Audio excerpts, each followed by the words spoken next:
복음은 그 어떤 누구도 할 수 없는 영역, 성령의 증거가 없이는 가능하지 않은 영역이다. 그것이 바로 예수님을 전하는 것이다.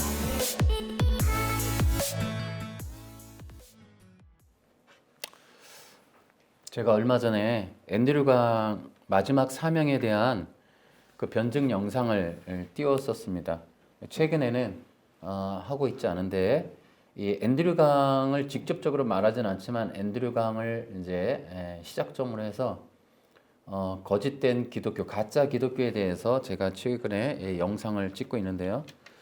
그 앤드류강을 위한 영상과 또 제가 이 가짜 기독교 시리즈를 하고 있는데 거기에 댓글들이 달려 있는 게 있어서 제가 한번 소개해 드리려고 합니다. 그 앤드류강을 이제 얘기하는 그 영상에 이렇게 돼 있어요. 하나가 어떤 분이 이런 글을 띄워놨습니다. 제가 핸드폰 보고 말씀을 드리면, 마지막 사명 말씀을 시청하는 성도인데요, 안식교라고 말씀하셨는데 정말 깜짝 놀랐습니다. 찬송 가사가 우리가 부르는 가사와 좀 틀려서 좀 의문스러웠는데 깨닫게 알려주심을 감사합니다. 저와 같은 성도가 많을 줄 압니다. 속지 않게 미혹에 넘어가지 않도록 잘 인도되게 해주세요. 감사합니다. 할렐루야. 이렇게 댓글을 달아주셨습니다. 그러니까 우리가 이제 그 앤드류강 영상을 띄우면서 제가 했던 그 마음의 목표랄까? 그게 뭐냐면, 한 사람이라도 이 앤드류강, 이 마지막 사명을 좀 분별할 수 있으면 좋겠다.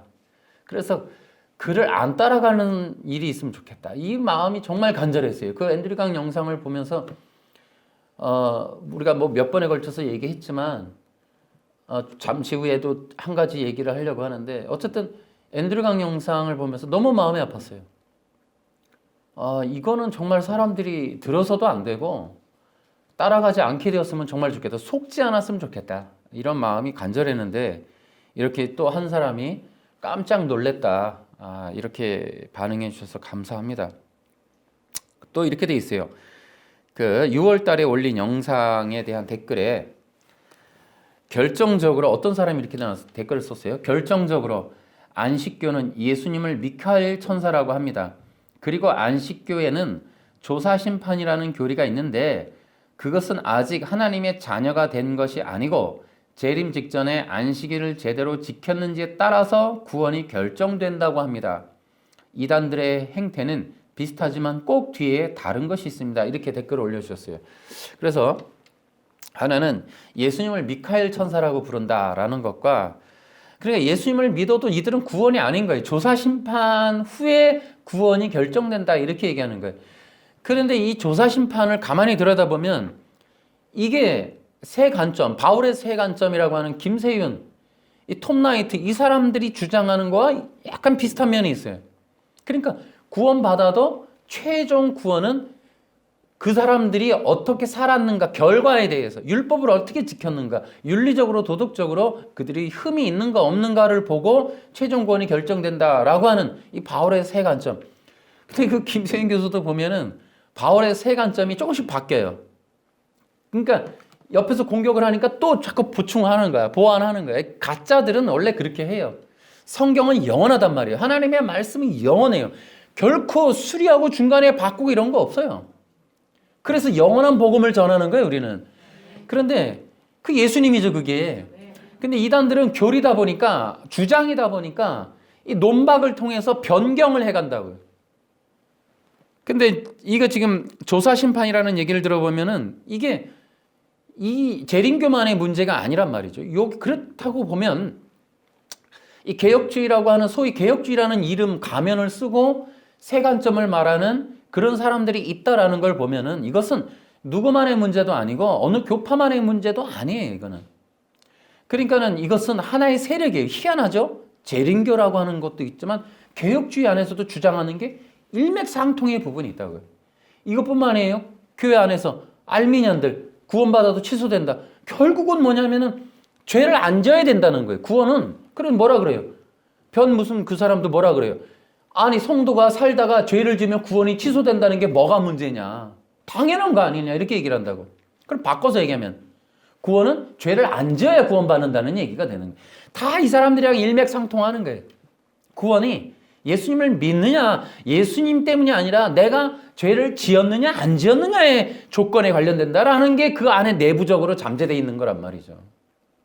그러면 사람들이 예수님을 믿으러 가는 게 아니란 말이에요.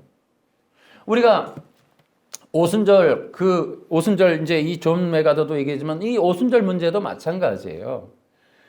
방언을 받는 자가 구원받는다라고 하면은 누가 예수님을 믿어요? 방언 받으려고 그러지. 그러니까 이게 한때는 우리가 그렇게 왜곡이 된 때가 있었다고. 이게 조사심판이라는 거는 예수님을 믿기가 아니라 죄 안 짓기로 가는 거예요. 그러니까 세간점도 마찬가지예요. 결국 윤리적인 문제, 너가 흠이 있느냐 없느냐 그 문제, 율법을 토시 하나 안 틀리고 다 지켰냐 안 지켰냐 이 문제로 간단 말이죠. 자, 이렇게 해서 어쨌든 이런 것들이 다 하나같이 그리스도의 복음을 변질시키는, 대적하는 가짜들이라는 것을 증명하고 있습니다. 여러분, 이렇게 지금은 이렇게 이단들과 거짓된 교회, 거짓 진리들이 난무하는 시대이기 때문에 이런 것들을 분별하고 구별할 뿐더러 조심하고 경계해야겠다. 그래서 제가 이제 그 앤드류 강 때문에 충격을 먹어가지고, 야, 뭐 이런 게 다 있나? 저도 진짜 앤드류 강 처음 영상 들을 때 충격 먹었어요. 정말 어떻게 이런 얘기를 할 수가 있나 싶어서 이제 살펴보기 시작하면서 제가 이제 가짜 기독교 시리즈를 할 때 몇 가지 참고 자료를 이제 제가 소개를 해드린 적이 있습니다.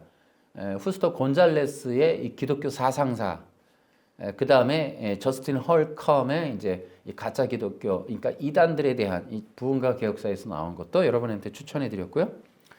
제가 한 2주 정도 됐는데 이 존 메가더의 진리전쟁이라는 책을 알게 됐어요. 그래서 이거를 봤는데 저도 이걸 보면서 충격 먹고 또 정말 이거 진짜 이 존 메가더가 미국 안에 있는 이 가짜들을 잘 드러냈다라는 것 때문에 혹시나 궁금하신 분들 한번 읽어보시라고 소개를 해드립니다. 그래서 제가 이 내용을 이따가 잠시 한 대목도 소개를 해드리려고 합니다. 어쨌든 이 존 메가더 내용이 뭐냐면 책이 진리전쟁이에요. 그러면서 이런 얘기를 합니다. 이 땅의 교회는 전쟁 중이다. 그러면서 진리의 전쟁에서는 휴전이란 없다. 이렇게 얘기해요. 왜냐? 그 적군은 가차없기 때문이다. 이런 얘기를 합니다. 그렇죠. 사탄이 쉬질 않아요. 사탄이 결코 쉬지 않아요. 이 진리 전쟁에서 쉬지 않는단 말이에요. 그리고 적군은 결코 아량을 베풀지 않아요. 그러니까 우리 존 메가더의 이 얘기를 하나를 우리가 이제 뒤에서도 한번 더 교회의 사명에 대해서 한번 얘기해 보려고 하는데, 어쨌든 이 진리 전쟁을 수행하는 것이 교회의 사명이다라는 거, 이것을 우리는 기필코 잊어서는 안 된다라는 거예요. 자, 우리 두 번째로 우리 시대적인 문제를 봅시다. 존 메가더가 이런 얘기를 해요. 거짓 교회가 늘어나고 있다. 정말 그런 것 같아요. 이 시대적인 문제가 있습니다. 그것은 뭐냐면 가짜 교회와 가짜 기독교가 존재한다는 겁니다. 존 메가더가 그의 책에서 거짓 교회가 늘어나고 있다 이렇게 말을 했습니다. 줄어드는 게 아니에요. 더 많이 늘어난다는 거예요. 신종, 또 변종, 또 이 가짜 이런 것들이 엄청나게 늘어나요. 이상하게 늘어납니다. 이제 더군다나 또 어떤 현상이 있냐면, 우리가 예를 들어 이런 거예요. 지금 우리가 이제 예를 들어 이만희, 신천지 이러면 대놓고 이단인 걸 우리가 다 알아요. 그런데 지금 우리에게 있어서의 문제는, 저는 그렇게 생각해요. 이 미국산 기독교가 굉장히 위험하다. 그러니까 어쩌면 한국에게 30년 동안 영향 끼쳤던 미국산 기독교가 우리에게 가장 큰 세력, 무서운 적, 가짜 기독교의 중심 세력이 될 수도 있다라는 생각을 해요. 그래서 지금 이 존 메가더 책을 보면 미국에 있는 기독교를 이제 거기에 있는 다른 기독교, 거짓된 기독교를 분석을 해놨더라고요. 이 책을 보면서 느끼는 게 한국에 들어온 모든 기독교의 이 근원, 배후가 누군지를 보여주고 있더라고요.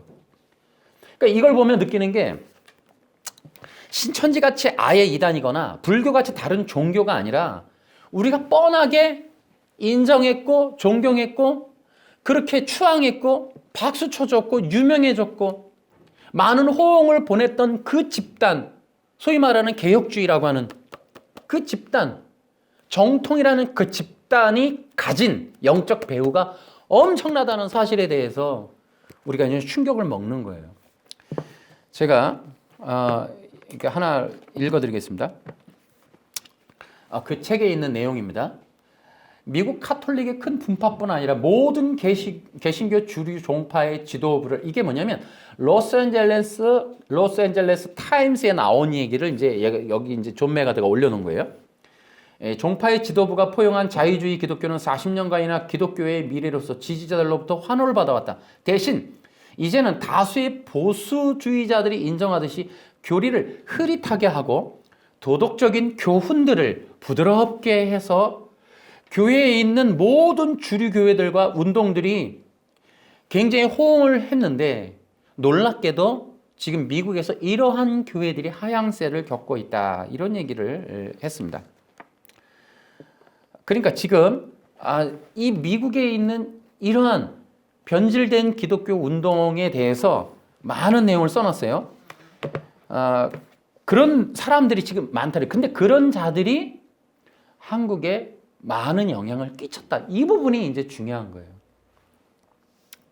그래서 가짜 교회가 이렇게 잡으면 없어지는 게 아니라 아리우스가 니케아 회의에서 이단 정제되는데 더 많이 퍼졌듯이 이상하게 우리가 대놓고 이제 불교나 아니면 신천지 같은 자들을 이단으로 정제했는데 정통이라는 단체 안에서 수많은 분파가 변종 또 이 변질 또 이 바꿔서 엄청나게 많이 지금 등장을 했는데 이게 한국 주류 교회의 대부분을 차지하고 있다는 것이 문제인 거예요. 그러니까 우리는 신천지를 때려잡으려고 경계하려고 싸워야 된다 그러고 수많은 노력을 했는데 알고 보니까 그렇게 싸우려고 했던 그 기독교, 그게 전부 인본주의 세력에 잠식되어 버린 그런 존재들이다라는 것이 굉장히 충격이라는 거예요. 그래서 이러한 이제 이 시대적인 문제가 뭐냐면 가짜 교회가 너무 많다. 알고 보면 가짜 기독교가 너무 많이 분포되어 있다. 너무 많이 잠식되어 있다라는 부분이에요.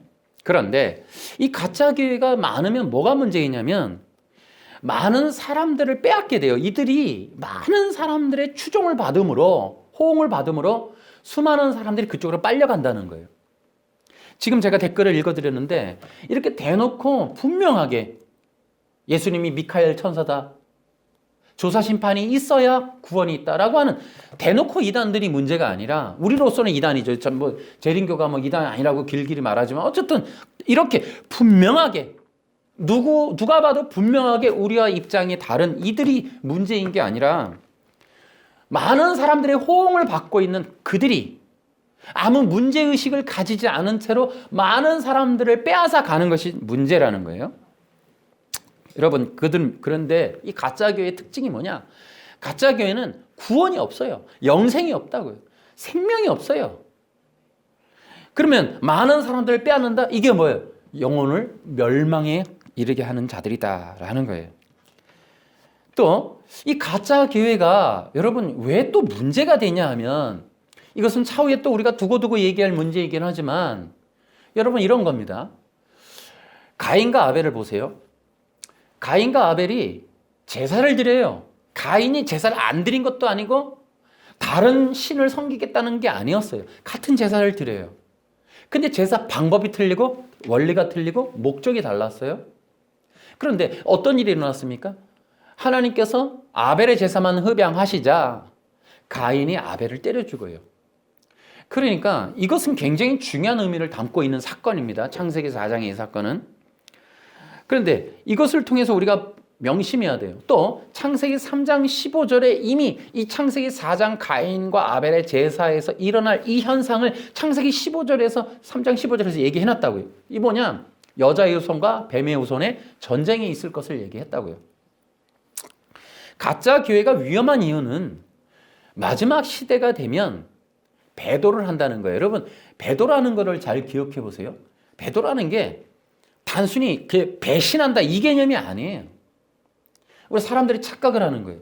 그러면 교회가 배도를 한다. 배도의 시대가 온다. 그러면 우리가 예수 잘 믿다가 언제 배반한다. 여러분 이 개념이 아니에요. 진정한 교회는 배반하지 않아요. 순교로 나아가지.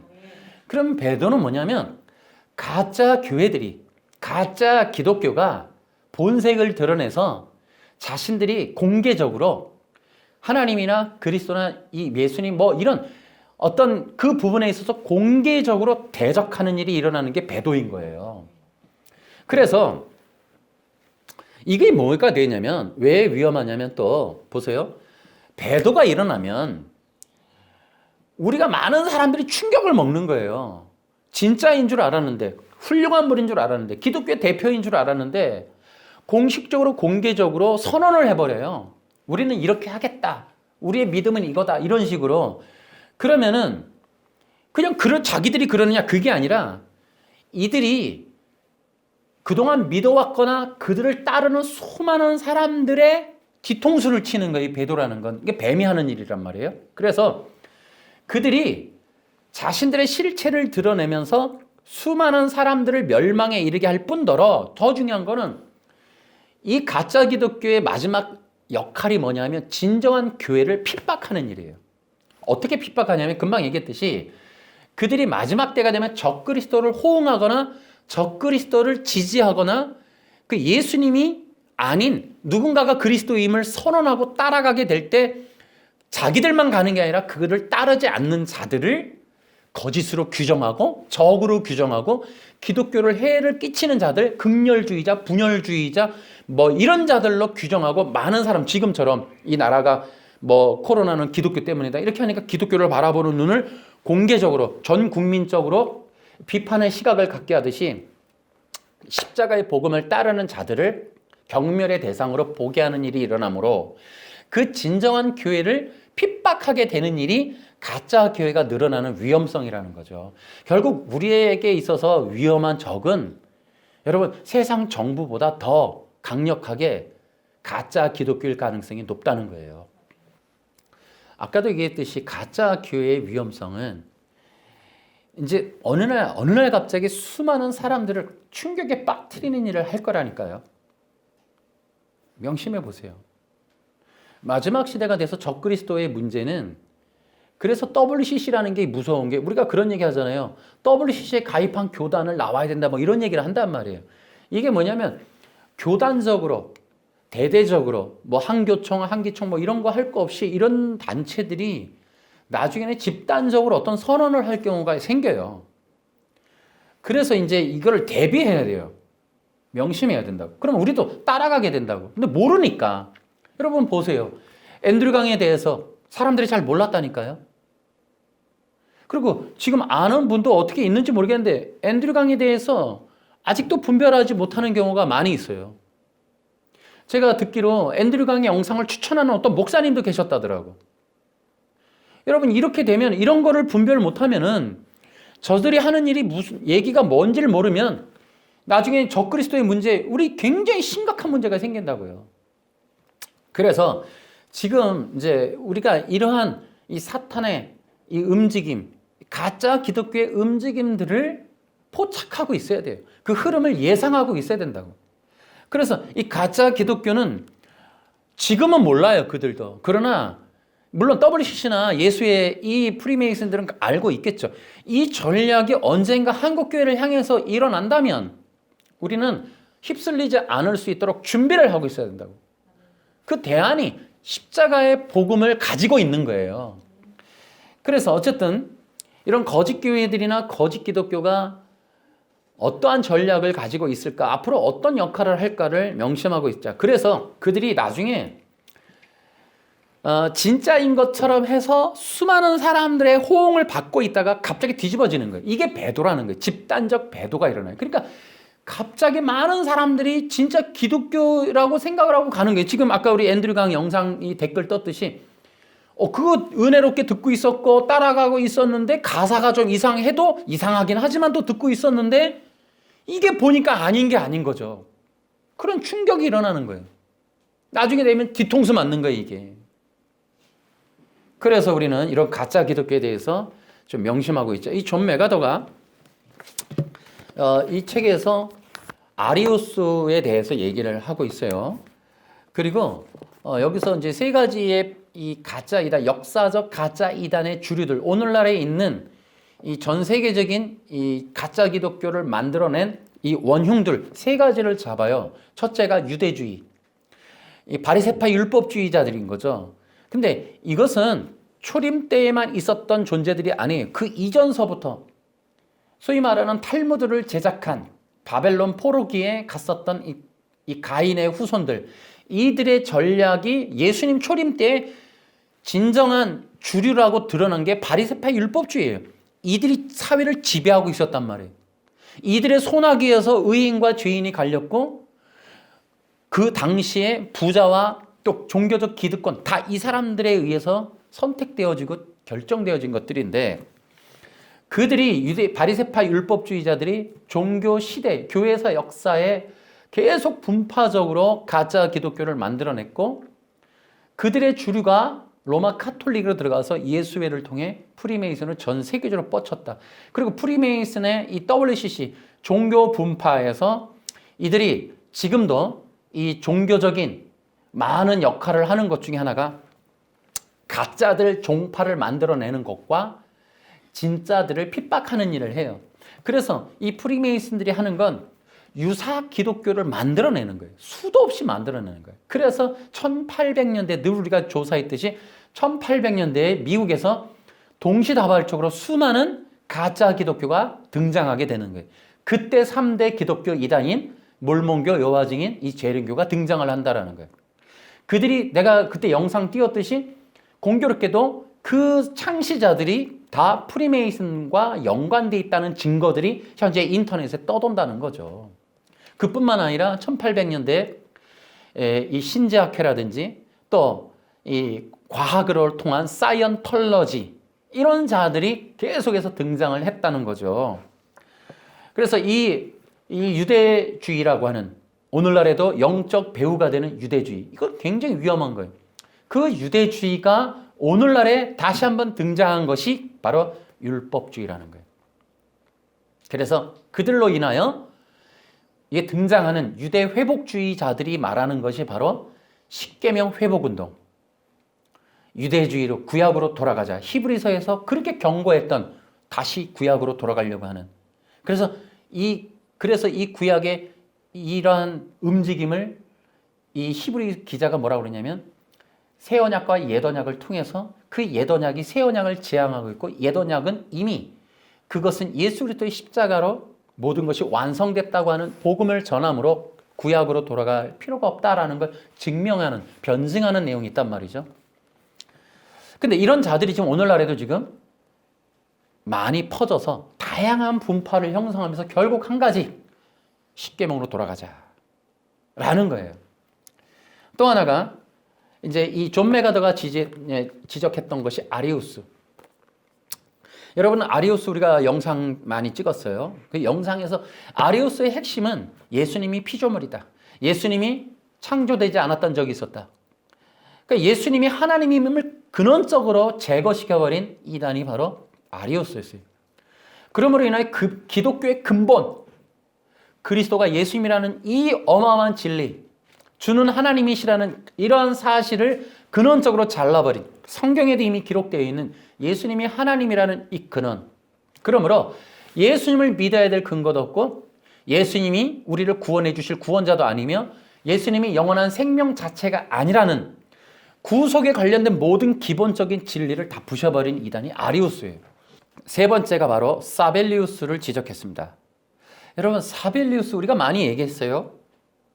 사벨리우스는 양태론, 삼위일체 이단, 이걸 기억하셔야 돼요. 그래서 이 삼위일체 이단인데 결국은 그에게는 일신론이에요. 일신. 하나님은 한 분이시다. 단일 군주신론. 그러니까 이 사람들은 하나님이 한 분이야. 근데 그 하나님이 모양을 달리해서 나타난다, 이렇게 얘기를 해요. 근데 우리가 이 사벨리우스 때도 얘기했지만은, 이 사벨리우스는 두 가지로, 하나는 독일에 있는 자유주의로, 미국의 실용주의로 뻗쳐나가서 결국에는 이러한 세계를 주름잡는 세계적인 기독교의 두 핵심인 이 독일 신학과 미국 신학이 사벨리스주의의 영향을 깊이 받았다는 것. 이제 그것이 삼위일체 이단이란 말이죠. 그러다 보니까 우리 한국에도 소개되기를 삼위일체 말하지 말아라. 첫 번째, 삼위일체 말하면 이단이다. 말하지 못하게 했어요. 여러분, 신천지 이단의 위험성이 뭐예요? 신천지가 예수님이 하나님이라는 사실을 이걸 말하면 안 된다는 거예요. 근데 한국이 뭐가 되냐면 삼위일체를 말하면 안 된다예요. 여러분도 기억하실 거예요. 그러다 보니까 예수님이 하나님이라는 사실을 공공연하게 말하는 것 자체를 이단시했단 말이죠. 그래서 우리 한국에서도 삼위일체를 말하지 않는 것이 마치 정토인 것처럼 예수님이 하나님이야 이 말을 자체를 못하게 해버리는 거예요. 그래서 우리는 어떻게 했냐면 옛날에도 삼위일체를 설명할 때 물 H2O 수증기도 되고 얼음도 되고 액체도 된다. 이것처럼 하나님이 이렇게도 될 수 있고 저렇게도 될 수 있고 모양만 달리해서 나타난다. 이런 얘기들을 우리가 공견하게 했단 말이에요. 교회에서 청소년부나 주일학교 가르칠 때 삼위일체 설명하려면 그렇게 했단 말이에요. 이 어마어마한 얘기가 사벨리우스, 이게 양태론이란 말이죠. 이런 일들을 우리 많은 목회자들이 시행착오를 거쳤었어요. 우리 한국 교회 역사에. 그 바로 원흉이 사벨리우스인데 이것이 독일 신학과 미국으로 뻗쳐나가서 결국은 이들이 했던 것 중에 하나는 삼위일체를 가로막은 거예요. 근데 삼위일체라는 게 뭐가 그렇게 중요하냐? 예수님이 하나님이라는 사실이 중요한 거예요. 이걸 막으면 안 된단 말이죠. 성경에도 이 예수님이 요한복음 1장 1절 얼마나 중요합니까? 이 사벨리우스. 이런 것들이 지금 오늘날에 다시 한번 가득하다라는 거예요. 그러면서 이제 이러한 미국에 있는 실용주의 기독교가 가지고 있는 맹점이 바로 신관의 무분별함, 신과 없음. 다시 말하면 마이클 허튼이라고 하는 학자가 지적했듯이 미국 기독교의 문제는 뭐냐? 그리스도 없는 기독교다. 이 얘기를 했단 말이에요. 그래서 이런 부분들을 기억을 해야 되겠다. 그러면 그리스도 없는 기독교라고 하는 이 내용, 다시 말하면 미국산 실용주의 기독교가 가지고 온 어마어마한 폐해가 뭐냐? 그리스도 없는 기독교, 구원 없는 기독교, 진리가 사라진 기독교, 긍정의 힘을 비롯하여 우리나라에 폭풍처럼 밀려들어온 그러한 쓰나미 같은 기독교가 비전과 성공이라는 말이었어요. 수정교회 로버트 슐러가 건물 지으면 건물이 전도한다. 예배당을 지으면 사람이 몰려든다. 그래서 이 건물 짓는 운동이 붐을 일으켰어요. 그런데 놀랍게도 그런 크리스탈 처치, 로버트 슐러 목사님이 지금 크리스탈 처치가 망해갖고 없어졌어요. 그 교회의 성공회가 어딘가로 팔려버렸다고요. 그 이후에 적극적인 사고방식, 노만 가이슬러를 비롯해서 긍정의 힘, 조엘 오스틴, 이런 자들이 미국산 기독교가 물밀듯이 들어오면서 결국에는 이 모든 기독교의 근간을 다 흔들어버린 거예요. 예를 들어 이런 겁니다. 그들이 진리를 왜곡을 해요. 이런 거예요. 구원. 우리는 기독교의 핵심이 구원이잖아요. 이걸 뭐라 그래요? 평화, 행복. 구원이란 뭐냐? 행복이다. 결국은 기독교가 원하는 건 행복이다. 평등이다. 평화다. 요즘엔 뭐라 해요? 인권. 기독교의 가장 중요한 가치가 마치 인권인 것처럼 얘기한다고. 또 최근에 기독교 많은 단체들이, 어용 단체들이 하는 게 뭐 기후 변화, 지구 온난화, 기독교가 복음은 사라지고 이런 분, 또 믿음이 뭐예요? 행위로 다 바뀌어버렸어요.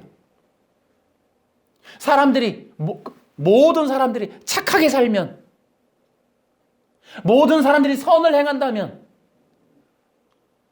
자연히 구원이 되는 것처럼 얘기하는 거예요. 그것이 구원이지.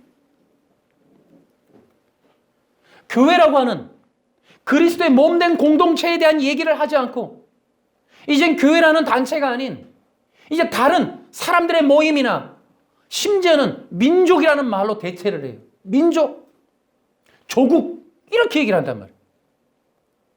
다시 말하면 이러한 기독교적 진리에 이념을 넣어버린 거예요. 이념, 정치, 이데올로기. 여러분 명심하셔야 돼요. 이 시청자분들이 한 명이라도 알게 되었으면 하는 내용이 기독교의 정치, 이데올로기화, 교회의 어용화, 정치 집단에 이용당하고 정치 집단을 위하여 일을 하고 교회라는 공동체에 간판은 달고 정치 이념 운동하고 때로 그것이 주사파니 북한이니 중국이니 이러한 것들을 위하여 교회라는 이름을 빌미로 수많은 단체가 지금 활동하고 있다는 이것을 기억을 하셔야 된다는 거예요.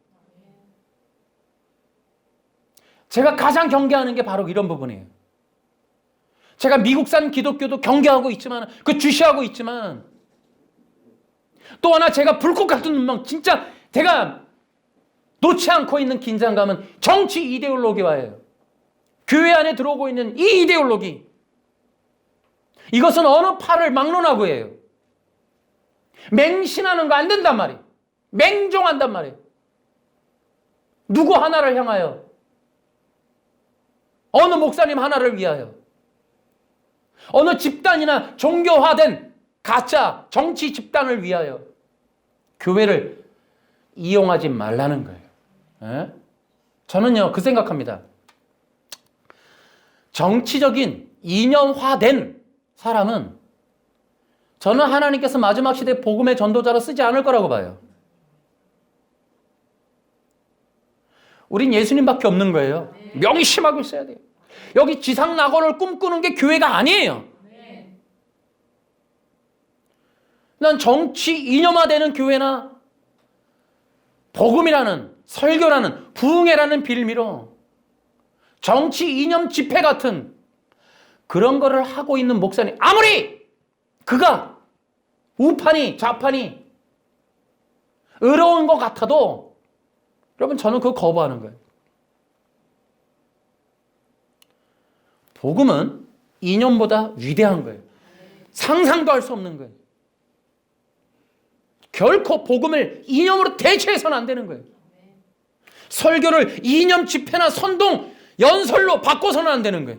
그거와는 차별을 두는 거예요. 북한에 있는 사람들이 할 수 있는 말들을 교회에서 하는 정도 갖고는 설교라고 하면 안 돼요. 설교는 여러분 세계적인 석학이나 혹은 세계적인 정치가나 똑똑한 정치 평론가들이 할 수 있는 얘기가 아니에요. 설교는 예수님의 복음은 아무나 하는 거 아니에요. 성령의 기름 부음이 임해야 되는 거예요. 이 일은 공신적으로 유명한 정치 지도자가 할 수 있는 게 설교가 아니라니까요. 정치 평론가들을 보다도 못한 내용을 강단에서 하면서 마치 유명한 부흥회인 것처럼 현혹하는 여러분 그들이 활개를 치는 건 어쩔 수 없지만 명심하고 있고 여러분 쳐다보고 있고 주시하라니까요. 다시 한번 얘기하지만 교회는 결코 정치 이념의 대결의 장이 되어서는 안 된다. 오직 예수님 외에 다른 것을 존재하는 것 자체를 허용하면 안 되는 거예요. 그래서 교회는 어쩌면요 진정한 교회는 많은 사람들이 모인다는 게 불가능한 거예요. 수많은 철학과 사상과 이념으로 가득한 사람들이 다양하게 모여서 여러분 이거 어려운 거예요. 마음과 생각과 눈을 오직 예수님 외에 다른 것이 없습니다라고 모일 수 있는 사람들이 그렇게 흔하지 않아요. 그러니까 저는 그런 면에서 이렇게 오직 예수님만 높일 수 있는 교회가 될 수밖에 없도록 저 역시도 항상 준비를 하고 대비하고 경계하는 거예요. 여러분도 그렇게 되길 바랍니다. 여러분 그래서 여러분 기억하셔야 돼요. 교회는 매우 취약해요. 우린 그걸 알아야 돼요. 왜냐하면 사탄은 아담을 넘어뜨렸어요. 아담은 사탄을 못 이겼어요. 분명한 사실이에요. 그런데 이 사탄이 어떻게 넘어뜨렸는가? 사탄에게는 전략이 있고 능력이 있어요. 사탄은 두 가지가 강해요. 사탄에게는 두 가지의 전략이 명백해요. 이건 오늘날에도 있어요. 그래서 여러분 준비하고 대비를 해야 된다는 거예요. 여러분 사탄이 아담을 넘어뜨릴 때 두 가지를 분명하게 인식하고 있었고 이 두 가지가 강력한 무기라는 것을 여러분 사탄은 이미 창세기 3장에 다 보여줬어요. 첫째가 뭐냐? 사탄은 복음을 너무나 잘 알아요. 사탄은 진리를 너무 잘 안다는 거예요. 여러분 사탄이가 인간을 넘어뜨릴 때 두 가지를 했어요. 하나는 진리의 왜곡과 두 번째는 인간의 욕구에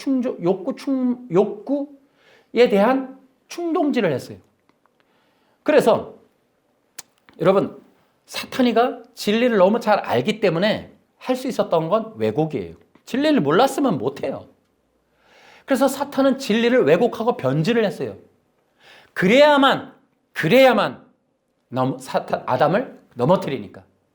그래서 이 진리의 문제, 하나님의 말씀을 왜곡해야만, 이 하나님의 말씀을 왜곡하면 인간이 넘어진다는 걸 아는 거예요. 그래서 이 사탄은 진리가 무엇을 담고 있는지를 알았어요. 이것이 무슨 내용인 줄 알았어요. 그래서 그 내용을 제대로 이해하지 못하도록 해야만 한다는 것을 알았기 때문에 사탄은 성공할 수 있었어요. 그래서 사탄은 어떻게 왜곡했을까? 해석을 달리한 거예요. 해석을. 의미를 다르게 해석을 한 거예요. 뜻을 달리 받아들인 거예요. 근데 사탄이 받아들인 내용, 사탄이 해석한 거, 사탄이 이해한 방식을 전달받을 때 인간은 거기에 호응하고 그걸 받아들인 거예요. 굉장히 효력이 있는 해석을 한 거예요. 그러면 하나님의 말씀 복음을 어떻게 해석했는가? 우리가 흔히 이런 말도 해요. 사탄은 율법에서, 하나님의 말씀인 율법에서, 이 율법이 율법인 건 하나님의 구원의 진리의 법이기 때문에 율법이에요. 법칙이란 말이에요. 여러분 보세요. 인간이 타락을 했어요. 그리고 죽었어요. 그것은 창세기 2장 17절이 정해놓은 말씀대로예요. 그 말씀은 법이 된 거예요. 정령 죽으리라라고 하는 그것이 법이 된 거예요. 그러니까 하나님이 정해놓은 이 진리는 율법이에요. 근데 그 율법이 죽을 수 있어요. 근데 살 수도 있는 구원의 진리의 법이라니까요. 그래서 이 율법인데 이 율법에서 율법을 어떻게 왜곡하고 했느냐? 율법에서 구원의 진리인 핵심을 빼고 거기에 인간의 행동 규정만 남겨놓은 거예요. 그래버리면 성공이에요. 그런데 왜 그렇게 했는가? 행동 규정을 통하여 이것을 그냥 이렇게 지켜야 돼 이런 게 아니라 인간의 마음이 움직일 수밖에 없도록 그것에 도전할 수밖에 없도록 그것을 실행에 옮길 수밖에 없도록 그 안에 의미를 담아버렸어요. 그 의미가 뭐냐? 너도 하나님이 될 수 있다. 그러니까 인간이 신이 될 수 있다는 어떤 비결, 지식을 새롭게 넣어버린 거예요. 그것이 사탄이가 한 해석의 방법이에요. 이해한 방식이에요. 그럼 여기에 대단히 중요한 내용이 나와요. 사탄이 두 가지를 사용했다. 하나는 진리를 왜곡했다. 하나는 인간의 욕구를 충동질했다. 그런데 여러분 보세요. 결국은 이 두 가지가 다 동원에 성공했어요. 그러니까 말씀을 왜곡하되 그 안에 인간의 욕구의 문제를 넣어놔버린 거예요.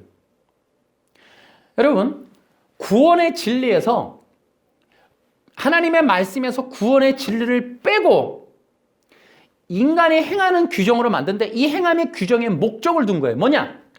인간의 욕구가 실현된다는 거예요. 그러니까 인간이 무엇인가 욕구를 충족할 수 있다는 가능성을 그 말씀 해석에 넣어버린 거예요. 그래서 인간이 어떻게 욕구가 해결될 수 있을까? 너가 신이 되어서, 너가 주인이 되어서, 너가 또 다른 존재가 되어서 라는 걸 넣은 거예요. 여러분 보세요. 피조물인 이 아담이, 흙으로 만들어진 아담이 신이 될 수 있다는 말을 믿었다는 거예요. 여러분, 이게 얼마나 어리석은 얘기예요. 얼마나 웃긴 얘기입니까? 근데 이걸 믿었다는 거죠. 이게 인간이에요, 인간이. 그러니까 사탄은 인간을 너무 잘하는 거예요. 첫째, 인간은 어떤 존재냐? 무지하다는 거예요. 왜 그러냐? 어쨌든 인간은 피조물인데 무지해요. 뭐에 대해? 하나님에 대해서 무지해요. 진리에 대해서 무지해요. 자기에 대해서 무지해요. 인간은 무지하다는 거예요. 두 번째는 욕구가 충족되어야 된다는 거예요. 욕구 충족의 인간 존재라는 거예요. 사탄이가 너무 잘하는 거예요. 근데 그 욕구 충족이라는 게 뭐냐 하면 결국은 인간의 몸에 대한, 인간의 감각에 대한 그러한 존재라는 거예요. 그것을 갖고 있다는 거예요. 너무나 잘 알았어요. 그런데 인간의 그 약점을 충족할 수 있는 그 욕구의 가장 큰 밑바닥에 내려 깔려 있는 메모리 판 같은, 마치 반도체 같은 판이 뭐냐면 인간이 신이 될 수 있는, 나도 저렇게 될 수 있는, 영광받고 싶은, 하나님과 같이 되어서 내가 내 뜻대로 살고 싶어하는, 내 생각대로 살고 싶어하는 이러한 욕구가 이 반도체 메모리에 치카지 깔려 있다고. 그거를 건드리는 거예요. 인간이 이러한 존재인 걸 사탄이 너무너무 잘 아는 거예요. 여러분, 구원이 지금 아담 타락 이후에 모든 인간이 어떤 상태냐면 타락됐어요. 그 결과가 뭐냐면 인간이 죄의 종노릇을 해요. 죄의 종노릇을 함으로 왜 그랬냐? 죽었기 때문에. 이 죽을 때 단지 여러분 몸이 죽지는 않았어요. 존재가 죽었어요. 영이 죽었다고요. 그러면 이것이 어떤 영향을 끼쳤느냐? 여러분, 인간이 죄의 종노릇하는 죽음에 빠질 때에 갖게 된 후유증이 뭐냐면 지정의가 깨진 거예요. 그러니까 인간은 근원적으로 죄의 종노릇하고 있는 거예요. 죄와 사망 권세 아래 있어요. 그래서 모든 인간은 근원적으로 하나님을 아는 것이 금지되어 있어요. 그 기능이 사라졌어요. 그러니까 인간은 현재 모든 인간은 무지한 상태예요. 하나님을 모름으로 무지한 거예요. 무슨 지식을 모르는 게 아니라 하나님에 대해서, 진리에 대해서, 자기에 대해서 몰라요. 인간이 얼마나 착각을 잘하냐면 옛날에 시인들은 100세도 못 사는 인간이, 100년도 못 사는 인간이 이랬는데 우리는 지금도 영원히 살 거라고 착각을 하고 망상을 가져요. 우리가 죽을 수도 있는 존재라는 거, 피조된 존재라는 거, 한계가 있는 존재라는 걸 망각을 한단 말이에요. 이렇게 인간은 무지 상태에 있어요. 지정의가 깨졌다 그랬죠. 정이 깨졌어요. 여러분, 이것이 뭐 감정이 아니에요. 감정이 아니에요. 하나님께 대한 감사와 하나님께 대한 영광이 깨진 거예요. 아멘. 하나님께 대한 감사가 깨진 거예요. 하나님의 마음이 깨진 거예요. 하나님을 알 수 있는 그 마음이 깨진 거예요. 의가 뭐냐? 인간이 하나님께 다가가는, 하나님께 갈 수 있는 이러한 의지가 없어진 거예요. 인간 스스로는 하나님께 못 가는 거예요. 하나님이 끌어주셔야 되는 거예요. 그래서 견인이라는 거예요. 견인. 여러분, 인간 스스로 하나님께 못 가요. 죄의 종로로 타는 이 인간은 정령 죽었다니까요. 인간은 스스로는 절대로 하나님을 찾지도 않고 찾을 수도 없고 갈 수도 없어요. 그래서 이 사망 권세를 통해 알 수 있는 건 결국은 인간은 하나님이 끌어주셔야 된다. 하나님이 붙잡아줘야 된다. 그런 존재라는 거예요. 이거를 사탄이가 너무도 잘한다. 이러한 인간의 한계를 사탄이가 너무도 잘 알아요. 그렇기 때문에 성공한 거예요. 사탄의 전략이 성공한 거예요. 사탄은 이러한 하나님 나라에 대한, 하나님 구원의 진리에 대한, 하나님의 형상과 모양으로 지음받은 인간에 대한 이러한 비밀을 다 알고 있었어요. 그래서 이러한 이 사탄의 전략, 결국 아담을 타락시키고 범죄케 하여 영원한 생명으로부터 분리시키는 일을 성공시킬 수 있었다. 여러분, 우리는 이러한 걸 알고 있어요. 우리도 알고 있어야 돼요. 그러면 우리는 기억해야 돼요. 이러한 진리를 알고 있는 사탄을 대항하여 싸우는 것이 교회라는 거예요. 여러분, 진리 전쟁이 그러니까 쉬워요, 어려워요? 어려운 거예요. 우리보다 더 잘 아는 거예요. 그래서 우리가 교회가 해야 될 사명은 매우 매우 중요하게도 분명해요. 진리를 회복하는 거예요. 아멘. 사탄이가 왜곡하고 변질시켜 놓은 하나님의 말씀이라고 하는 그것을 회복해야 된다고요. 사탄의 후손들이 창세기 3장 이후로 지금까지 하나님의 율법에서 구원의 진리를 빼버리고 행동, 행위의 규정으로만 남겨놓은 이 껍데기 기독교, 율법주의 기독교를 지금도 숭상할 게 아니라 우리는 그 하나님의 온전한 의도이신 이 중요한 구원의 진리를 회복하는 일, 이것이 교회의 사명이라는 거예요. 아멘. 여러분, 우리는 기억해야 돼요. 이제 하나님은 어떻게 인간을 구원하실까? 이것이 매우 중요한 거예요. 여러분, 창세기 2장에서 하나님이 명령을 주실 때, 말씀을 주실 때 가만히 생각해 봐요. 이거는 엄청난 내용인데 그 앞에 얘기도 또 많지만 앞으로 우리가 계속해서 우리가 이 사역을 감당할 테니까 계속 얘기하겠습니다만은, 여러분, 창조에서부터 얘기가 나오겠죠. 창조의 창조가 뭐냐 라는 것부터 또 나오겠죠. 그러나 어쨌든 우리가 이제 기억을 해야 될 게, 인간은 어떻게 해야 구원받을 수 있을까? 이것이 하나님이 최초의 말씀, 언약을 주신 이유이기도 하고 교회에게 주신 또 책임이기도 하고 교회가 해야 할, 풀어야 할 문제이기도 한 거예요. 하나님은 어떻게 인간을 구원하실까? 지구가 흙으로 된 인간이 어떻게 영원한 생명을 입을 것인가에 관련된 이 비밀이 오늘날 우리에게도 주어진 비밀이라는 거죠. 하나의 정답은 있습니다. 주님이 직접 하신다는 거죠. 아멘. 여러분, 금방 얘기했죠. 아담은, 사탄은 너무너무 잘 알고 있다고, 진리와 인간을. 그런데요, 우리도 사탄을 알고 있어야 돼요. 아멘? 아멘. 우리 한 가지는 분명하게 알 수 있는 게 있어요. 창세기 3장 15절에 이미 예언되어 있고 그것이 실현된 걸 봤어요. 그게 뭐냐? 사탄은 창세기 3장 15절에 누가 와서 심판하신다? 여자의 후손이 와서 심판하실 것이다 라는 거. 그러니까 사탄의 형벌은 누구에 의해서 주어진다? 여자의 후손에 의해서. 그의 심판의 내용이 뭐다? 머리가 박살, 권세가 깨진다. 제국, 영광, 이 세력이 박살날 것이다. 어느 한 분에 의하여. 그 이후로 누구만 피해 다녀요? 여자의 후손만 피해 다녀. 여자의 후손이 오는 걸 극도로 두려워해. 여자의 후손이 오는 혈통이 두려웠고, 여전히 여자의 후손에 관련된 예언, 진리, 그 율법이 전파되는 걸 가로막아야만 했던 그 두려움이 사탄에게 있다는 걸 우리는 알아요. 그리고 우리는 분명하게 성경을 통해서 확인한 건 사탄의 권세가 깨어졌다는 것. 어떻게? 누구에 의해서? 예수님에 의해서. 어떻게? 십자가에서 죽으심과 부활을 통해 사탄의 머리가 박살났다. 아멘. 우리 한 가지 분명하게 아는 거 있어요. 아무도 모른다고 말하면 안 돼요. 사탄이가 제일 두려워하는 게 있다라는 걸 우리는 알아요. 사탄이가 제일 두려워하는 건 여자의 후손이에요. 아멘. 예수님이라니까요. 아멘.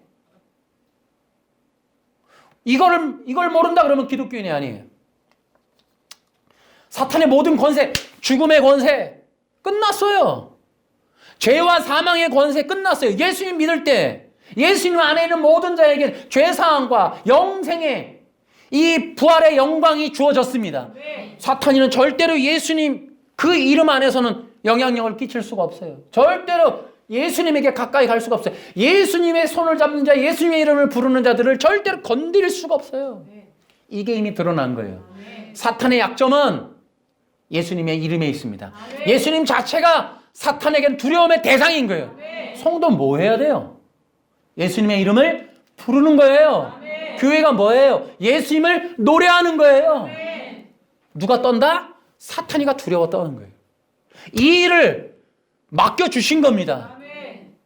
여러분, 교회가 성공, 비전을 노래하는 게 아니에요. 행복, 번영, 평등, 인권 이런 거는 기본으로 들어가 있는 거예요. 그것을 우리가 노래해서는 안 되는 거예요. 교회가 1시간 모이면 이때 코로나 때 얼마나 일주일에 한 번 모이잖아요. 얼마나 대단해요 지금 정부가. 그죠? 1시간 모아놓고는 그럼 뭐 할 건데요 이 시간에.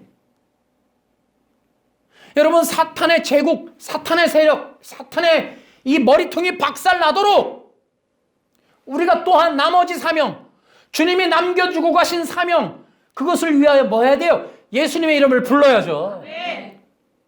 1시간이 뭐가 그렇게 길다고. 예수님의 이름 부르다가 끝나는 이 시간, 그거밖에 주어지지 않는 1시간, 예수님의 이름을 불러야죠. 아멘. 그거 하라고 모아놨는데. 그랬더니 비전 성공 꿈이네 또. 모아놓으면 하루 종일 비전 성공 꿈이네. 자식 대학 가고 남편 사업 성공하고 맨날 그런 것만 하는 거죠. 여러분, 기억하셔야 돼요. 교회가 무엇을 해야 될 것인가. 그래서 저는 교회의 정체성에 대해서 이렇게 얘기를 하고 싶습니다. 오늘날 우리의 교회의 정체성이 무엇인가? 여러분, 우리는 예수님의 이름을 부르는 거예요. 아멘. 그래서 두 가지를 기억하셔야 돼요. 교회는 복음 전파와 예배의 일을 감당해야 된다. 아멘. 그럼 복음 전파는 뭐냐면 그리스도가 예수님이라는 걸 전하는 거예요. 아멘. 하나님의 아들이 바로 예수님이다. 이 얘기가 모든 진리의 종결이에요. 여러분, 모든 진리가 뭡니까? 모든 종교의 목적은 어떻게 인간의 구원을 받느냐, 누가 과연 메시아냐, 이 싸움이에요.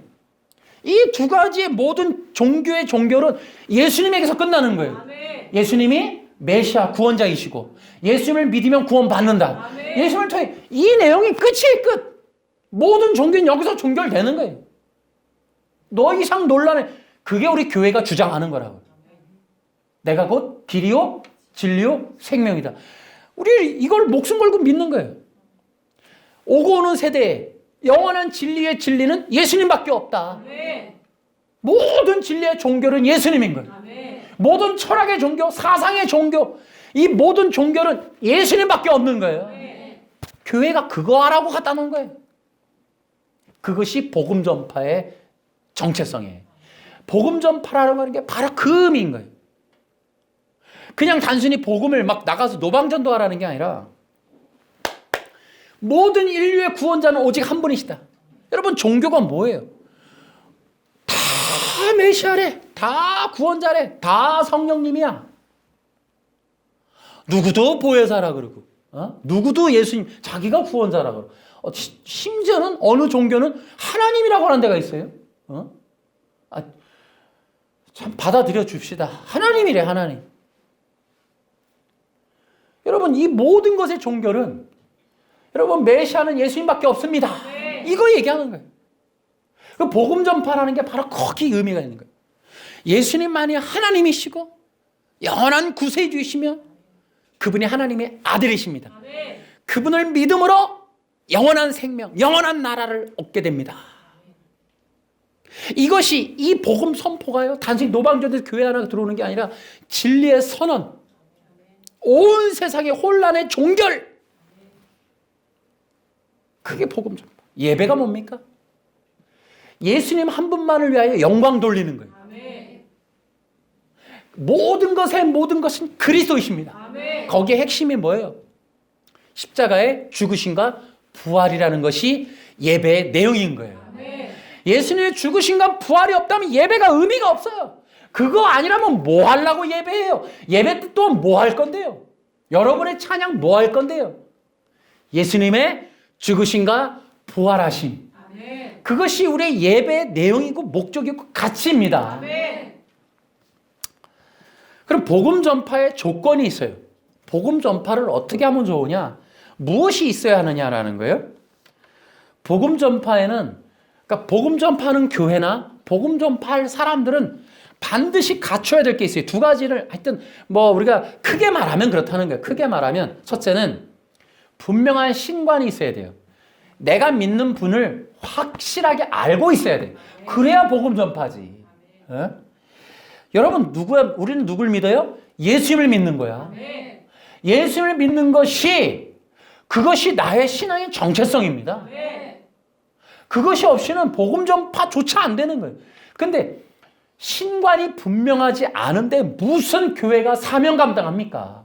그리스도가 없는 기독교 만들어 놓고는 행복, 긍정의 힘, 생각을 바꿔라, 마음을 바꿔라 이랬단 얘기 해놓고는 무슨 복음 전파를 해요? 너가 4계명 안식일을 지켜보면 구원받는다. 무슨 복음 전도에 그게? 여러분 기독교는 예수가 그리스도이라는 그리스도가 누구냐라는 게 있어야죠. 여러분 아세요? 여러분이 믿는 분을 분명하게 아십니까? 제가 여기 충격적인 얘기를 해드릴게요. 이게 진리전쟁. 여기 보면은 이런 얘기가 있어요. 이 기사는 2006년에 있었던 거다. 뭐 이러면서 이렇게 그냥 핵심만 얘기할게요. 사실상 같은 주 미국 장로교 USA 미국 장로교는 위에 위격에 대한 다음의 대안적 명칭을 승인했다. 명칭. 여러분 성부 성자 이렇게 얘기하잖아요. 근데 여기서 존 메가더가 이런 근거를 들이대고 얘기를 해요. 성부 성장, 성부 성자 성령이라고 말을 안 하고 성부 성자 그리고 성령 대신 어머니, 아이 그리고 자궁 혹은 바위, 구속자 그리고 친구로 바꿔버렸다. 호칭을 바꿔버렸다는 거예요. 삼위 하나님에 대한 이름을 바꿔버린 거예요. 그런데 이게 되게 재밌어요. 성령님의 이름을 바꿔요. 이것이 되게 특이한 거예요. 그러니까 이 성령 회방하면 안 된다고 하는 건데 여러분 이거 굉장히 중요한 얘기를 기억하셔야 돼요. 그러면 복음 전파를 위해서 교회나 개인은 분명한 삼위일체 신관이 필요하다는 거예요. 성부, 성자, 성령일 뿐더러 예수 그리스도를 중심으로 한 이 삼위일체를 명심해야 돼요. 그래야 흔들리지 않다는 거예요. 복음 전파는 내가 믿는 그분을 전하는 거예요. 그분이 나의 하나님이고 나의 성령님이시고 보혜사이시란 말이에요. 또 다른 보혜사. 그것을 우리가 명심하는 게 기독교의 핵심이라는 거예요. 두 번째를 준비하셔야 돼요. 두 번째는 복음 전파의 조건은 성령의 증거가 있어야 돼요. 이것이 없이는 안 돼요. 자, 원론적으로 성령의 증거는 뭐냐면 하나님이 특별하게 기름 부어서 택했다라는 의미예요. 그러니까 그가 하나님이 특별하게 택해서 세운 복음 전도자임이 드러나야 돼요. 그런데 성령의 증거가 요한복음 14, 15, 16장 뿐더러 또 이 사도 바울을 통해서 드러나는 게 있어요. 그러면 성령의 증거가 무엇이냐? 우리가 여기서 중요해요. 이것도 은사주의로 가느냐? 그게 아니에요. 요한복음에 보면 이렇게 나와요. 보혜사 진리의 성령이 임하면 그가 나를 증거할 것이요. 여러분 성령의 증거, 기름 부어서 하나님이 세운 사람이라고 하는 증거에는 핵심에는 뭐가 있느냐? 예수님을 증언하는 거예요. 여러분 성령님이 아니고선 절대로 예수님을 말하지 못합니다. 여러분 아까 얘기했죠. 정치 지도자가 아무리 위대하거나 아무리 공부를 많이 한 석학이라도 예수님을 증언하지 못한다. 성령이 아니고선 어느 누구도 복음을 전하지 못한다. TV에서나 할 수 있는 연설이나 정치적인 강론을 복음으로 대체할 수 없다 이거예요. 복음은 그 어떤 누구도 할 수 없는 영역, 성령의 증거가 없이는 가능하지 않은 영역이다. 그것이 바로 예수님을 전하는 것이다. 그래서 예수님이 특별하게 세운 사람의 특징이 뭐냐? 바로 예수님을 전하느냐 안 전하느냐예요. 할렐루야. 그 예수님을 어떻게 알릴 것이냐는 거예요. 그뿐만 아니에요. 예수님을 전할 뿐더러 그를 통하여 예수님의 사역이 나타나기도 한다는 거예요. 때로는 예수님의 이름으로 병고침도 있고 거기에 기적 역사도 있습니다. 여러분 성령의 은사나 성령의 기적 역사를 부정하면 안 돼요. 그러나 그것은 예수님의 이름으로 일어날 뿐더러 결과적으로 예수님을 드러내는 사역이어야 한다. 명심하세요. 성령의 증거가 아닌 성령 사역은 결국은 목회자 자신을 위하거나 목회자의 재산 축적이나 목회자의 영광을 드러내거나 목회자 자신이 예수님이 받아야 영광이나 경배를 혼자 다 받는 경우 그 목회자의 재산의 어떤 여부, 증식 여부 이런 것들이 목적이 되거나 그것들을 드러내거나 그것이 주류가 되면 성령의 증거가 아니라는 거예요. 사도 바울 보세요. 복음을 전하기 위해서 예수님의 기적 역사가 나타나지만 그는 가난하게 천막 깁는 일을 해요. 오히려 더 핍박을 받아요. 그리고 이 사람은 기적이 나타나는 능력의 사도인 것 같은데 모든 걸 버려요. 홀로 외로운 길을 걸어요. 십자가의 길을 걸어요. 누가 가라고 한 것도 아닌데 사람들이 시킨 것도 아니고 법적으로 제재한 것도 아닌데 고난의 길을 스스로 간다고요. 여러분 누가 이 사람을 실패했다 그래요? 사도 바울을. 여러분 이렇게 성령의 증거가 예수님을 통하여 나타나는 증거나 능력으로 인하여 목회자의 개인적인 어떤 영광을 취하는 것으로 나타나지 않는 것이 성경의 내용들이에요. 오늘날 우리가 명심해야 돼요. 예수님의 증거가 나타나는데 어떤 기적들이 성령의 역사가 나타나는 일들이 있어도 그것은 모든 영광이 예수님에게 가느냐 하는 것이 핵심이라는 거예요. 여러분 성령의 증거의 역사의 최고는 성령의 역사를 경험한 자가 예수님을 더 믿게 되는 거예요. 예수님께 더 가까이 가는 거예요. 예수님께 영광 돌리는 거예요. 이것이 성경에는 원론적인. 여러분 또한 명심하세요. 앞으로 진리 전쟁에 대해서 말씀을 드리겠습니다. 이 진리 전쟁의 전면은 어떻게 펼쳐질 것이냐? 여러분 두 왕국의 세력이 존재해요. 앞으로 명심하세요. 교회 안에 두 세력이 있어요. 신천지처럼 이렇게 있지만 이 신천지가 아닌데도 우리 교회 안에 여러분 신천지도 들어와 있고 여러분 지금 신천지가 깨졌으니 그들이 다 어딜 갔을까요? 완전히 깨지지는 않지만 얼마나 타격 입었어요. 30%인가가 지금 다 나갔다 그러잖아요. 자, 명심하세요. 교회라고 하는 공동체 안에는 육과 영이 미련한 자와 지혜로운 자, 양과 염소가 같이 공존해 있다는 걸 명심하셔야 돼요. 아멘. 예수님의 제자 12명 중에도 한 명이 배신을 했어요. 여러분 그래서 이 두 왕국의 세력이 한 공동체 안에 존재할 수 있는 것이 교회라는 거예요. 그래서 오늘 고린도후서에서 뭐라 그래요? 그들이 거짓 광명의 천사로 위장하여 교회 안에 들어왔다. 유다서에서도 교회 안에 들어왔으니 경계하라 조심하라 얘기하는 거예요. 그래서 갈라디아서에서 다른 복음을 전하는 자들이 있다. 거짓 선생들이 들어왔다. 할례파가 들어왔다. 이런 얘기를 해요. 교회는 결코 완전하지 않습니다. 이 땅에 있는 교회는 완전하지 않아요. 두 가지 세력, 두 가지 이론, 두 가지 교리, 두 가지 세력, 왕국이 두 가지의 영과 육이 공존하는 게 교회예요. 그런데 더욱 중요한 거는 가인과 아벨을 보십시오. 여러분 진리가 있어요. 두 왕국은 결코 타협될 수 없습니다.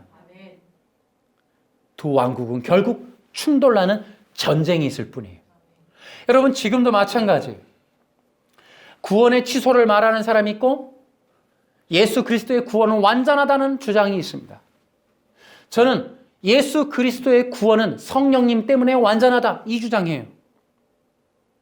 그것은 결코 취소되는 법이 없을 것이다. 성령의 인도함 받는 구원은 결코 취소되지 않는다. 그런데 우리가 이 영상을 올리는 것은 앤드류강을 얘기하는 것은 두 왕국에서 앤드류강이 돌아오라, 앤드류강 있는 사람들이 바꿔라. 절대 그게 아니에요. 혹시나 속고 있는 자들, 현혹되고 있는 자들, 뭔지 모르고 따라가고 있는 그들을 돌이키게 하는 거예요. 그들이 속지 않게 하는 게 우리의 역할이에요.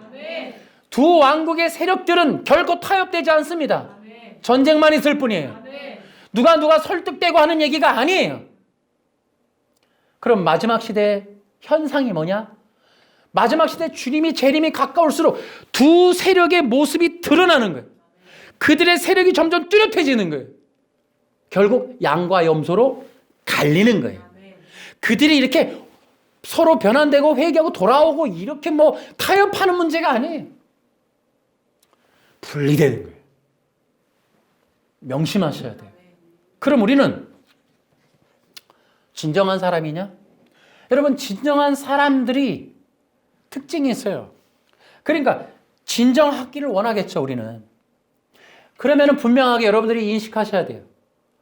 여러분들이 예수 그리스도의 십자가의 복음을 따르는 자들인가? 그걸 받아들이는 자들인가? 그것을 기억해야 돼요. 그러면 예수 그리스도를 따르는 자들은 어떤 자들이냐? 여러분, 이것을 십자가의 복음 때문에 고난과 시험의 길, 어려움, 연단의 길, 고통의 길을 걷는 자들일 것이다. 아멘.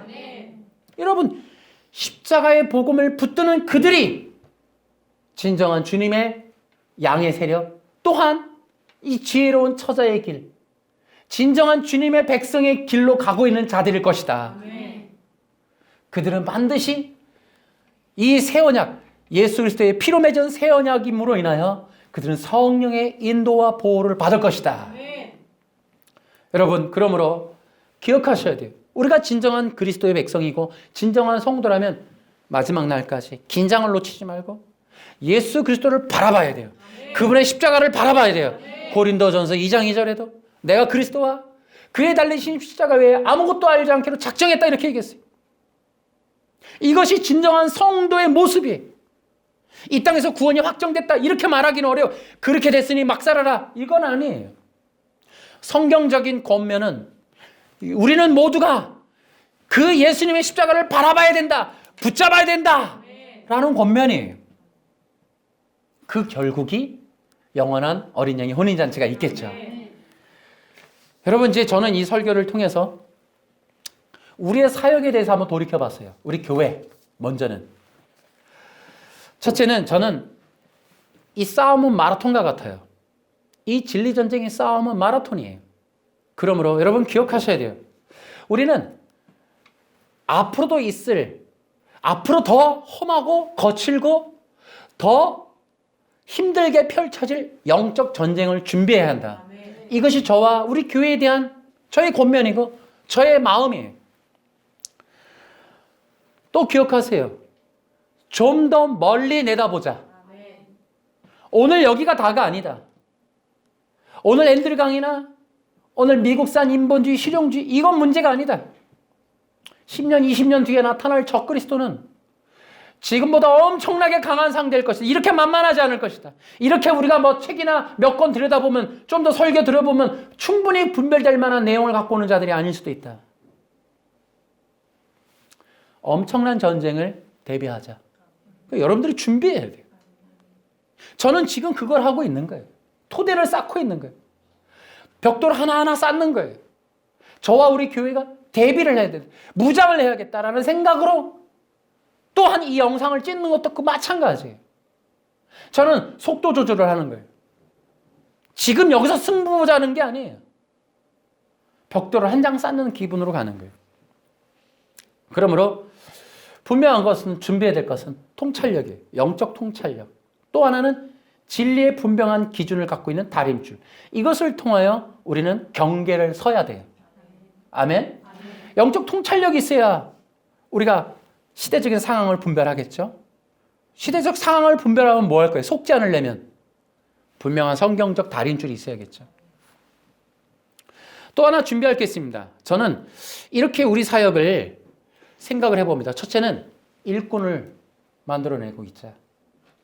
다시 말하면 좀 전문적인 용어로 말하면 그리스도의 군사를 무장시키자라는 거예요. 여러분, 저는 그래요. 미래 세대에 대한 기독교 고민들 많이 해요. 뭐 CTS나 뭐 이런 데 보니까 그런 프로 있어요. 저는 이런 생각을 합니다. 미래 세대를 위해서 한 명이라도 더 그리스도의 군사를 길러내자. 10년, 20년 뒤에 싸우려면 더 더 많은, 한 명이라도 더 그리스도의 군사가 필요해요. 저는 지금부터 그거를 길러낸다. 그 마음인 거예요. 그리스도의 군사가 필요하다.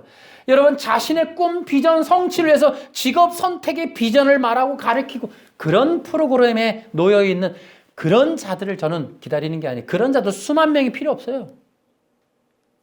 여러분, 초대교회 보세요. 사도 바울이라는 한 사람. 엄청났습니다. 그 사도 바울이라는 한 사람의 역할이 얼마나 큽니까? 여러분, 기억하셔야 돼요. 그래서 저는 한 명이라도 그리스도가 목표입니다. 그리스도가 꿈입니다. 그리스도의 영광을 드러내는 게 내 사명이고 내 직업의 의미이고 내가 이 땅에 살아가는 의미가 그리스도이신 예수님을 전하고 그분을 위하여 목숨 걸고 싸우는 게 내 인생의 비전입니다. 라고 말할 수 있는 청소년 다음 세대를 길러내고 싶습니다. 아멘. 아멘. 아멘. 이 마지막 시대가 이렇게 어두워질수록 이렇게 모든 사람들이 세속으로 인본으로 분별 없이 쏟아져가고 흘러가고 넘쳐나고 이렇게 매몰되어 갈수록 저는 무식하고 원론적으로 오직 예수 그리스도 이거를 목표로 가보자. 그래서 십자가를 지고 갈 수 있는 소수의 군사들, 한 명이어도 괜찮아요. 예수님의 십자가를 지고 갈 사람들, 바울과 같이 구약에서 보면은 정말 다윗과 같이 요셉과 같이 정말 이렇게 싸울 수 있는 사람, 골리앗 앞에 나와! 누가 하나님의 이름을 모욕되게 해! 싸울 수 있는 사람, 끝까지 주님과 함께함으로 임마누엘의 영광을 드러낸 이 요셉과 같은 어떤 그러한 신앙적인 역할을 할 수 있는 그런 한 사람의 미래 세대, 이것을 위해서 우린 지금 사역하고 있다. 마지막으로 우리의 결국 복음 사역, 이 영상 사역과 예배 사역의 이런 모든 걸 통해 우리는 왕의 대로를 구축하는 것이다. 주님이 오실 길을 예배하는 것이 그 예배예요. 제가 이 영상을 통해 여러분 앤드루강 또 이런 가짜 기독교, 미국에 있는 이 3대 이단들 실용주의 또 이러한 움직임들, 미국 장로교, 미국 감리교, 여러분 동성애자들 전부 주교가 되고 뭐 의장이 되고 다 아직까지 한국은 어림도 없는 얘기지만 미국은 이미 다 끝났잖아요. 그 속에 있는 내용들이 여러분 엄청나게 들어오고 있잖아요. 여러분 메시지 성경이라는 것도 유진 피터슨, 여러분 얼마나 문제가 많은데 얼마나 많은 청소년들, 청년들이 그거 다 읽고 있어요. 여러분 물밀듯이 들어오나, 물밀듯이 분별 없이. 여러분 이렇게 이런 것들을 분별해내고 알리는 일들이 왕의 대로를 구축하는 거예요. 앤드류강을 밝히는 거 하나만으로도 주님이 오실 길을 예비하는 거라고요. 내가 네 앞서, 마가복음 1장에 내가 네 앞서 심부름을 보내겠다. 심부름꾼을.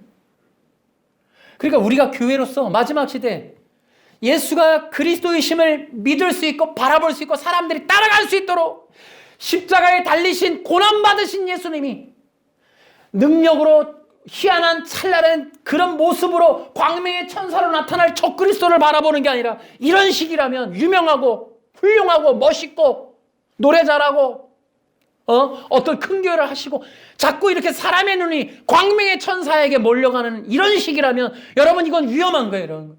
광명의 천사에게 속고 있는 이러한 부분들은 매우 위험한 흐름이다. 이 흐름은 이러다가는 고난받으신 예수님을 배척할 만하다 이거 말이에요. 십자가의 길을 자원해서 걸은 사도 바울이 눈으로 보이겠냐 이거예요. 진짜로.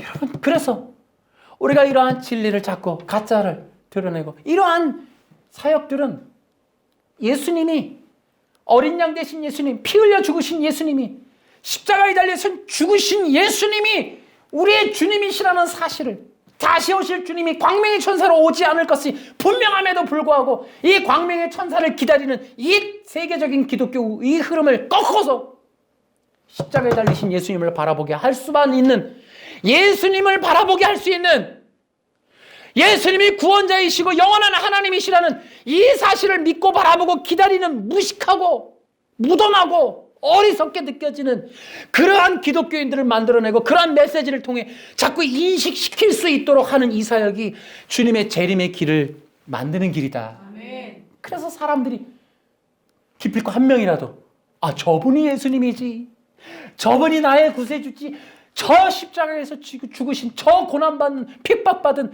저 보잘것없는 흠모할 것도 없는 그분이, 저분이, 저렇게 초라한 분이 저분이 나의 주님이시지라고 그 십자가를 바라보며 거기서 죽고 부활한 그 예수님을 바라볼 수 있는 그러한 기독교.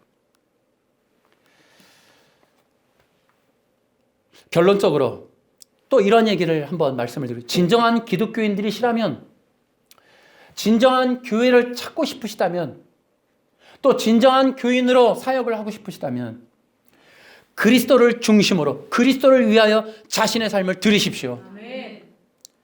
여러분, 그리스도의 복음, 십자가의 복음을 따라가십시오. 아멘. 수많은 이야기들과 설화들과 이론과 많은 주장들에 현혹되거나 빠지지 말고 내 욕구 충족에 눈을 감고 있다면, 내 욕구 충족에 예민해져 있다면, 내 현실적인 문제에 예민해져 있다면 여러분은 안전하지 않습니다. 사탄은 우리를 너무 잘 알아요. 여러분, 배신하는 사람, 영화나 드라마 보세요. 대부분은 단점 있는 사람이에요. 뭔가 얻은 문제에 얽혀있는 사람은 꼭 타켓이 돼요. 우리의 마음 깊은 곳에 욕구 욕망의 충족이 없다면 우린 강해질 수 있어요. 이 시대에 한국 기독교가 약한 건 돈이라는 거, 성공이라는 거, 명예라는 거, 이것에 눈이 너무나 열려있기 때문에 십자가의 복음에 약한 거예요. 그러니까 우리가 이런 부분들, 그래서 진정한 성도들에게 진정한 기독교의 길을 갈 수 있도록 권면하기를, 다른 거 다 필요 없고 예수님만 바라보라고, 그리스도의 십자가를 추종하라고, 그것을 더 연구하고 공부하고 믿고 바라보고 그것을 구하라고, 오직 예수님만 구하라고, 그렇게 말하고 싶어요. 그러므로 그리스도로 충만케 되어지는, 그리스도로 준비하는, 그리스도와 함께 예배하고 살아가는 우리 모든 기독교가 됩시다.